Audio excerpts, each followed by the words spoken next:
buenos días, jóvenes estudiantes. Primero disculparme porque lamentablemente no pude enviarles la clase teórica grabada. Lo envío, espero les sirva todavía para que puedan adquirir estos conocimientos en relación a la evaluación de la sensibilidad superficial y profunda. Como concepto, primero tenemos que definir qué es sensibilidad, que no es nada más que la percepción de los estímulos que pueden ser originados por el propio individuo o del entorno, ¿no? O de la parte externa. Implica la capacidad de la corteza cerebral de reaccionar frente a estas señales aportadas por las vías conductoras centrípetas con un proceso de excitación que marcha paralelamente a un proceso psíquico. ¿Cómo se divide la sensibilidad? La sensibilidad puede estar dividida en dos grupos, la sensibilidad general y la sensibilidad especial o sensorial. La sensibilidad especial o sensorial está en relación a los sentidos, ¿no? A la vista, al sentido del gusto, de la audición y al sentido olfatorio. Mientras que la sensibilidad general, que es la que vamos a ver ahora, se divide igual en dos grupos, la sensibilidad superficial y la sensibilidad profunda. Cada una de estas sensibilidades también se subdivide. La sensibilidad superficial se divide en sensibilidad dolorosa, sensibilidad térmica y sensibilidad táctil, mientras que la sensibilidad profunda se divide en la barestesia, en la sensibilidad palestésica, en la batiestésica y en la grafestésica. La sensibilidad superficial o exteroceptiva se origina generalmente en los órganos sensitivos de la piel y de las mucosas y que va a responder a estímulos ya sea de tacto, de calor, de frío o estímulos dolorosos. De ahí su división. Cuando exploramos la sensibilidad superficial táctil protopática, para hacerlo siempre debemos de situarnos en un ambiente tranquilo. Le pedimos al paciente que se descubra la zona en que nosotros vamos a evaluar, tiene que estar bien iluminada y tenemos que tener los insumos adecuados para realizar esta evaluación. ¿Qué podemos utilizar? Un pedazo de algodón, como se puede ver en el gráfico. Podemos utilizar el cepillito del martillo de percusión, que lo tenemos a mano también. Alguna superficie rugosa o alguna superficie elástica también nos puede servir.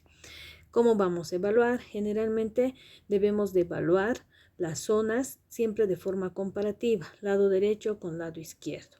Podemos evaluar un trayecto de nervio, un trayecto nervioso, ejemplo, el nervio tibial anterior, por ejemplo, en extremidad inferior, el nervio radial, el nervio mediano en extremidad superior, o siguiendo los dermatomas, ¿no? Comparando siempre dermatoma derecho con dermatoma izquierdo. ¿Cómo evaluamos? Sobre la superficie a evaluar, lo que hacemos es pasar con el insumo que vamos a utilizar, por ejemplo, un algodón, siguiendo el ejemplo de la fotografía que se encuentra en la diapositiva, y comparamos.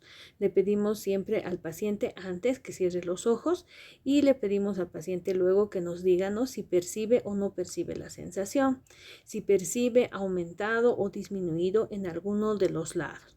Muchas veces se puede utilizar también el compás de Weber, que nos va a ayudar a realizar la prueba de discriminación táctil, puesto que cada punta de este compás de Weber estimulará la determinada zona, y nosotros le preguntamos al paciente si percibe de igual forma cada punta del compás de Weber. Cuando evaluamos la sensibilidad dolorosa, podemos utilizar para evaluar esta sensibilidad la agujita del martillo de percusión, ¿no? De igual forma la podemos hacer de forma comparativa.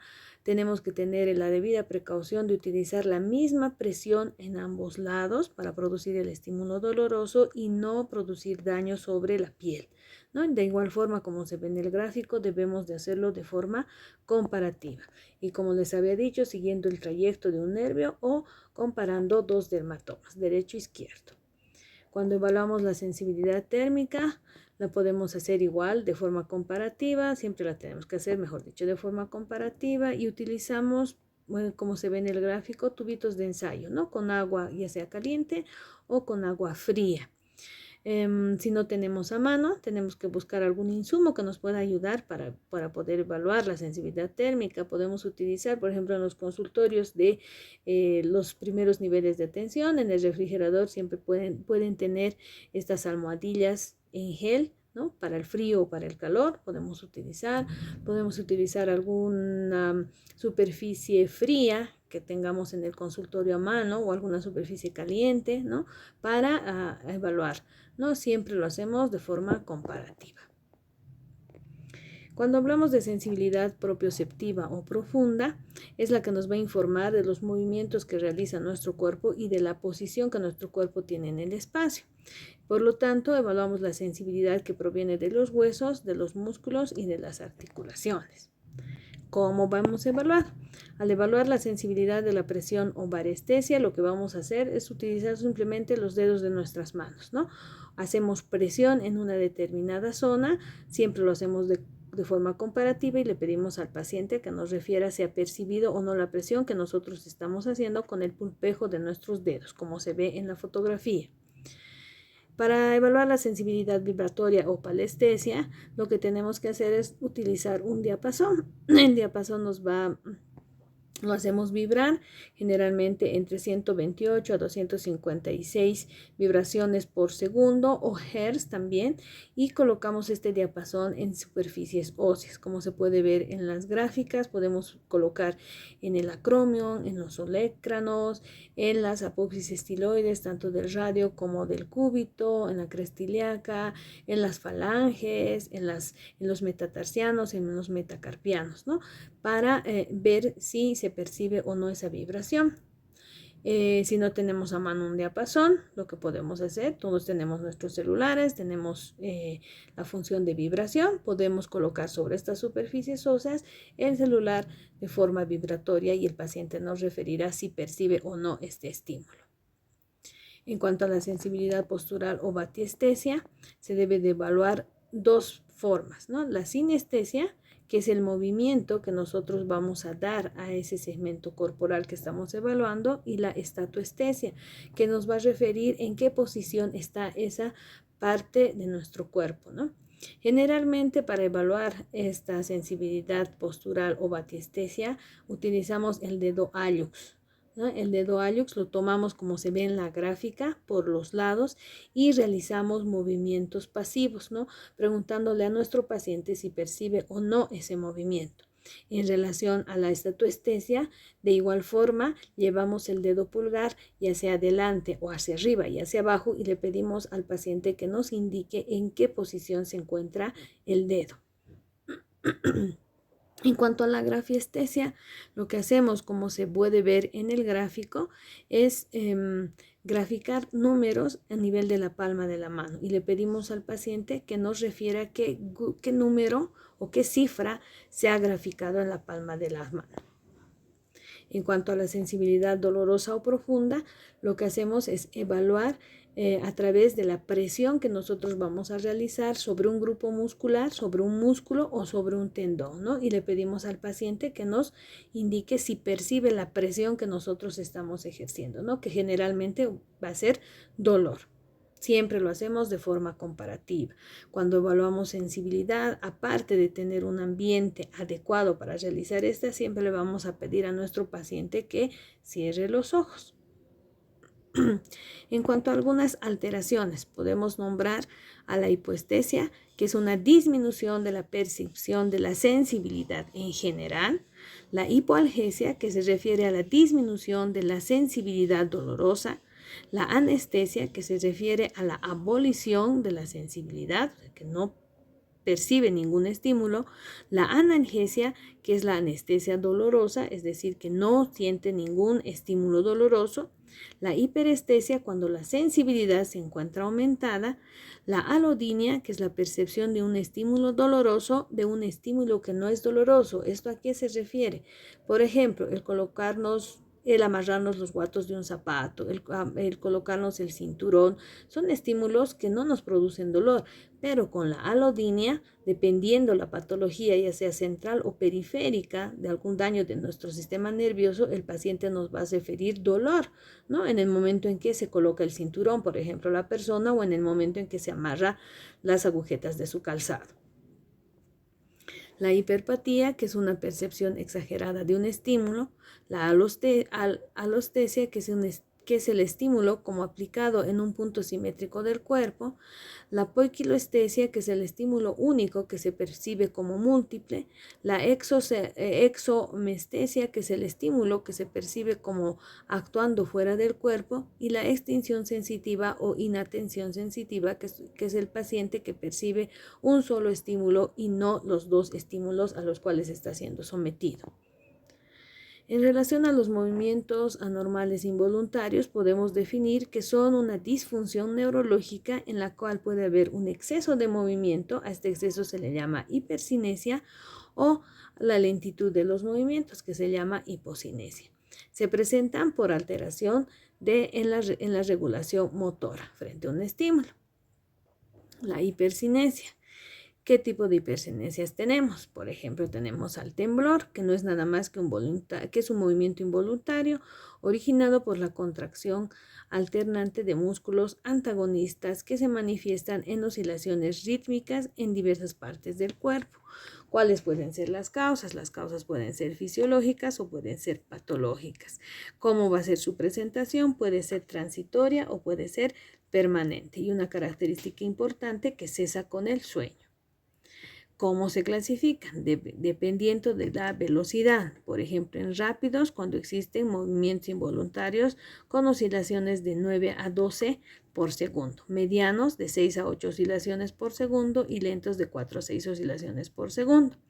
Según su amplitud, pueden ser de escasa amplitud, se llaman temblor fino, o de gran amplitud, ¿no? Temblor grueso.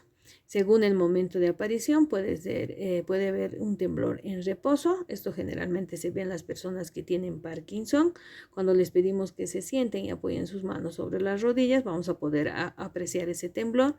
El temblor postural, que puede presentar una persona al adoptar cierta postura, y el temor cinético, que se presenta cuando el paciente está realizando algún movimiento. ¿Cómo se clasifica? Según su localización, puede ser local, o sea que se localiza solamente en brazos, en extremidades superiores, extremidades inferiores, en cuello, o puede ser generalizado, ¿no? En varias partes o en todo el cuerpo, ¿no?